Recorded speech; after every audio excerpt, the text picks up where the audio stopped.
Whoa, the sunrise, late nights, wishing that 인생의 즐거움을 보여주자 띵크 드래곤입니다. 오늘은 주부 우울증에 대해서 띵크 하려고 합니다. 아이를 키우느라 수고하시는 많은 엄마 여러분들 진짜 밥 먹을 시간도 없이 정말 앉을 틈도 없이 너무너무 열심히 우리 아이 키우고 있잖아요. 그런데 이거 아무도 안 알아주잖아요. 만약에 남편이 아이고 수고했다 이렇게 하시는 분이 있으시다면 그분은 정말 복 받으신 분이고 행운하세요. 이런 공감 한마디가 참 엄마들은 되게 힘이 나잖아요. 이 세상 모든 엄마 여러분들 수고하셨습니다. 수고하셨습니다. 저는 연년생을 키우느라 수고한 저에게 이제부터 아이고 수고했다, 아이고 잘했다, 그동안 고생 많았다 이렇게 스스로 이렇게 아이고 잘했다 이렇게 하면서 스스로 칭찬도 해주고 그러려고 합니다. 이런 거 아무도 얘기 안 해주는 거 맞잖아요. 그죠? 다 얘기 안 해주죠. 그죠? 저만 그런 거 아니죠. 저를 정말 사랑하려고 정말 저를 사랑하려고 이제 노력을 하려고 해요. 중심 있게 아이를 키우겠다고 지난 12년 동안 정말 열심히 살았는데요. 교육뿐만 아니라 남편이랑 생활 전반에서 굉장히 많은 다툼과 갈등이 있었던 것 같아요. 저희의 사이는 대화 없는 전쟁터 같았어요. 이렇게 12년을 살다 보니 저에게는 우울증이라는 병이 진단이 되었고 그래도 꿋꿋이 하루하루 열심히 저는 엄마이기에 최선을 다해서 살아가고 있었습니다.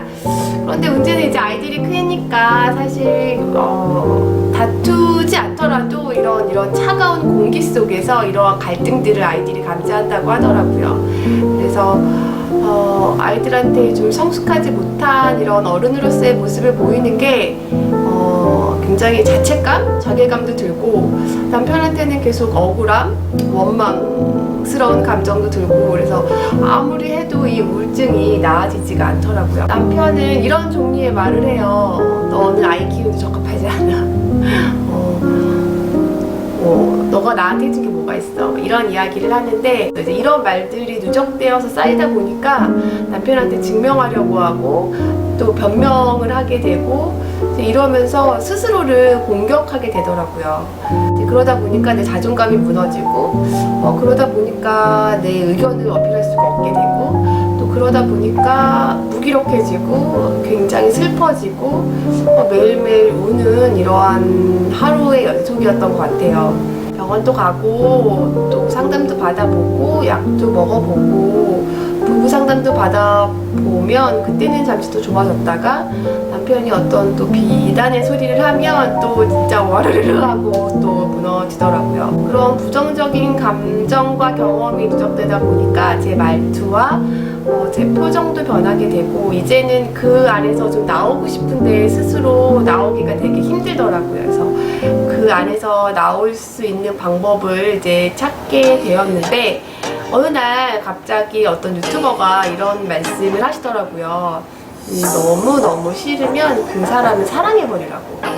근데 그 이야기를 들으면서 그 유튜버가 자신의 이야기를 하는데 갑자기 남편과의 갈등을 해결할 수 있는 길이 유일하게 이 길이겠구나 라는 생각이 들었어요. 정말 이렇게 확 이렇게 들어오는 말이었어요. 그래서 남편에게 사랑의 카톡을 보냈습니다. 하루 3번씩 안아주며 오늘 수고했다 칭찬해주기, 2번째 하루 30초 아이 컨택하기, 3번째 서운했던 거 말하면 아 그렇구나 하고 들어주기, 4번째 아이들과 대화 하루 5분씩 하기, 5번째 아내와 하루 대화 5분씩 하기, 그리고 6번째 비난하지 않기, 만약에 상대방이 비난했다고 느꼈을 경우 벌금 10만원 내기, 그리고 8번째 부부상담 10회 받기. 이렇게 이제 문자를 보냈고요. 남편도 굉장히 좋아하더라고요. 그래서 지금 시작한 지 이틀 됐거든요. 그런데 처음에는 정말 어색했어요. 근데 이틀 두 번째 할 때는 조금 더 편하게 됐고 아이들이 저희들의 그런 모습을 보고 굉장히 많이 웃더라고요. 이런 우울한 감정을 벗어나기 위한 유일한 해결책은 스스로한테 해방을 시키는 거래요. 그 얼마 전에도 그 해방일지라는 드라마 너무 재밌게 봤잖아요. 유명한 작가님께서도 이런 말씀을 하시더라고요. 스스로한테 해방하기 위해서는 글을 쓰라고. 그래서 저도 글을 쓰고 그 글을 쓴 내용을 이렇게 이야기를 하면서 제 안에 갇힌 감정에서 확 이렇게 나와서 이제 행복이라는 툴로 이렇게 걸어가고 싶다는 그런 생각이 들었습니다. The sunrise, late nights, wishing that this would be over. Cold eyes, the same fights. We won't be getting any closer. We're supposed to be young, dumb, and free. Thought that we'd never be me. Hoping that you see what we could be before we throw it all away. And pride's forsaken both of us.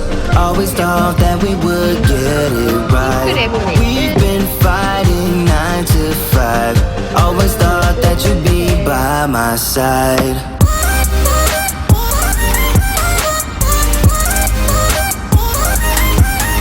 나다움을 찾는 하루의 작은 습관들을 만들어서 이 안에서 제가 몰입을 하면서 행복의 틀로 이렇게 가는 그런 연습과 노력이 필요하다는 생각을 했어요. 그래서 그거에 대한 계획도 세웠어요. 우울증 해소를 위한 계획. 첫 번째, 남편과의 갈등을 사랑으로 해결하려고 마음을 고쳐먹기. 두 번째, 아이들 공부할 때 혼내지 않기. 세 번째, 나를 위한 시간을 내기. 네 번째, 재밌는 거 하루 하나씩 도전하기. 다섯 번째, 운동하는 시간 아까워하지 않기. 여섯 번째, 몰입할 수 있는 일을 매일 하기. 오늘도 새로운 거 혼자 해보기. 애들 데려다 준 사이 잠시 혼자 임동혁 님의 피아노 연주 들으러 왔습니다. 미래는 지금 무엇을 하느냐에 따라서 달라진다고 하잖아요. 지금 벌써 2022년 6월이네요. 2022년 어렵게 유튜브도 시작됐고 그리고 마음속으로 이렇게 끙끙 앓고 있었던 이런 모든 것들을 다 이렇게 화르르 쏟아내면서 제 스스로한테도 굉장히 지금 너무 마음이 이렇게 시원하고 임금님기는 당나귀기다 막 이런 거 이야기하는 것처럼 마음이 되게 시원한 2022년 12월에는 조금 더 편안해지고 조금 더 웃을 수 있고 조금 더 행복해진 모습을 상상하며 오늘도 웃으며 힘내보아요. 힘내보아요. 힘내보아요. 드디어 오늘은 You're the one who can make it go away.